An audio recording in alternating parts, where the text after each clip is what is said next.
হঠাৎ করেই আমাদের সাথে এই অনাকাঙ্ক্ষিত ঘটনাটি ঘটে গেল। তো কি হয়েছিল সেটা আপনাদের সাথে শেয়ার করব। সো হ্যালো, আসসালামু আলাইকুম। আশা করছি সবাই ভালো আছেন। দেশের বাইরে যে যেখান থেকে আমার ভিডিও দেখছেন, আশা করব সম্পূর্ণ ভিডিওটি কন্টিনিউ করবেন। তো এখন মাগরিব আজান দিয়েছে, তো একটু পরে রান্না করতে চলে আসছি। আজকে এই যে রান্না করতে গিয়েছিলাম, এটা হচ্ছে দুপুরবেলা, কিন্তু হঠাৎ করেই গ্যাস চলে যাওয়ার কারণে আমরা রান্না করতে পারিনি। আজকে দুপুরবেলায় শুধু ঢেঁড়স ভাজি আর হচ্ছে ডাল রান্না করতে পেরেছিলাম। কেন যে চলে গেল সেটা বুঝতে পারলাম না। আর আমাদের এখানে অল টাইম গ্যাস থাকে, গ্যাসের কোনো সমস্যাই হয় না। তো এগুলো এখন আর রান্নাও করব না, এগুলো সব ফ্রিজে রেখে দিব। তো যেহেতু করলা তরকারিটা রান্না করতে পারিনি, সেটা ফ্রিজে রেখে দিয়েছি, দুপুরবেলায় খাবো পরের দিন। কারণ হচ্ছে রাতের বেলায় আর করলা খেতে ভালো লাগবে না। তো এখন দেখলাম হাজব্যান্ড সন্ধ্যার পরে নামাজ পড়ে এই যে টুকিটাকি বাজার নিয়ে এসেছে। তো এখানে এনেছিল হচ্ছে দুধ নিয়ে এসেছিল 2 কেজি, এটা দিয়ে সেমাই রান্না করব। তারপরে হচ্ছে এখানে কিছু ডিমও নিয়ে এসেছে। আর হচ্ছে আমাদের বাজারটা হয় কি যে রেগুলার টুকিটাকি যখন আমরা বের হই তখনই নিয়ে আসি, একেবারে অনেক বাজার করা হয় না।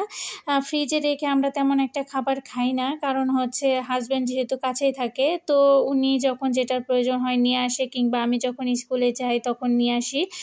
আর মাছ মাংস বেশি দিন ফ্রিজে রাখলে উনি খেতেও চায় না। আর ফার্মের মুরগি তো একদমই খায় না, পছন্দ করে না।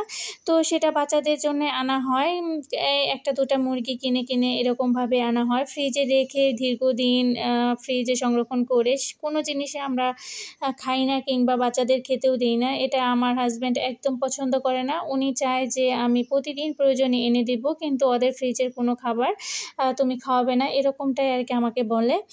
তো আমিও ওভাবে চলার চেষ্টা করি। আর হচ্ছে এই তো ডিম নিয়ে এসেছে, ডিমগুলো আমি একটু ধুয়ে তারপরে হচ্ছে ফ্রিজে রাখবো, কারণ এগুলোর মধ্যে অনেক ময়লা থাকে। আমি প্রতিদিন 2টা হোক 5টা হোক যেরকমই ডিম আনুক না কেন, আমি ধুয়ে তারপরে হচ্ছে ফ্রিজে রেখে দিই। তারপরে হচ্ছে ব্যাগে থেকে বের করলাম, এটা হচ্ছে টিস্যু এনেছে, আর হচ্ছে কিছু কারেন্টের জিনিসপত্র ছিল। আর এই তো গাজর নিয়ে এসেছে, আর হচ্ছে মিষ্টি কুমড়া, যেটা ছাড়া আমাদের চলেই না, কারণ হচ্ছে আমরা বাচ্চাদের খিচুড়ি খাওয়াতে হয়। তো এই 2টা ছাড়া আর কি বাসায় একদমই চলে না। তারপরে হচ্ছে দেখলাম একটা মুরগিও নিয়ে এসেছে। তো এখন এগুলোই আর কি কেটে বেছে ধুয়ে রেখে দিব। তারপরে হচ্ছে রাতে রান্নাও করতে হবে। যেহেতু বাচ্চাদের দুপুরবেলায় মাছ খাওয়া পড়েনি, তাই এখন ভাবলাম যে ওদের মাছ রান্না করে দিই আর আমাদের জন্য রুটি বানাই। তো তার আগে তো ডিমগুলো পরিষ্কার করে নিলাম। তারপরে হচ্ছে আজকে মিষ্টি কুমড়া ভাজি করব, রুটি দিয়ে খাবো। তো মিষ্টি কুমড়াও আর কি এখন আমি এটাকে পরিষ্কার করে নিচ্ছি। আর এর বিচিগুলো দেখলাম যে খাওয়া যাবে। মিষ্টি কুমড়ার বিচি কিন্তু খুবই উপকারী, আর এটা আমার বাচ্চারা খুব পছন্দ করে। একটু লবণ দিয়ে যদি ভেজে দিই তাহলে ওরা খুব মজা করে খায়। আর হচ্ছে আমি জমিয়ে রাখি।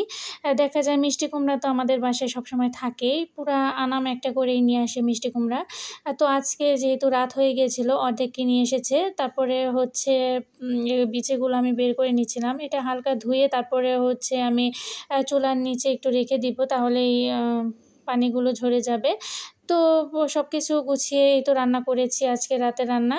তো আমার ভিডিওটি যদি ভালো লাগে অবশ্যই লাইক কমেন্ট করবেন, আর আপনাদের কমেন্ট কিন্তু আমাদের অনেক বেশি উৎসাহ দেয়। তো সবাই ভালো থাকবেন, আজকের মতো বিদায় নিচ্ছি। আল্লাহ হাফেজ।